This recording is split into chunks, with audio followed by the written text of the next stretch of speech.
اجمولي صاحب نن موږ ته عمره راوله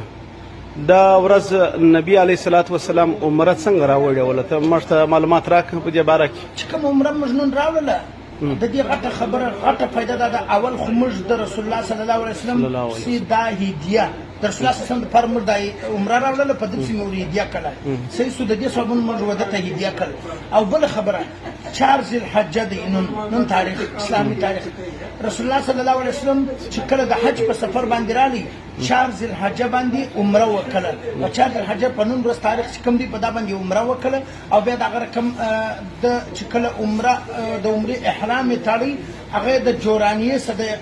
عمره احرام وتاړي نو موږ لاړو یو خو موږ عمره وکړه بیا په 4 ذی الحجه باندې وکړه بیا په رسول الله صلی الله علیه وسلم سی وکړه او بیا دا رقم مسجد جورانیه سم احرام وتړي عمره می دا غزه سره نو دا هغه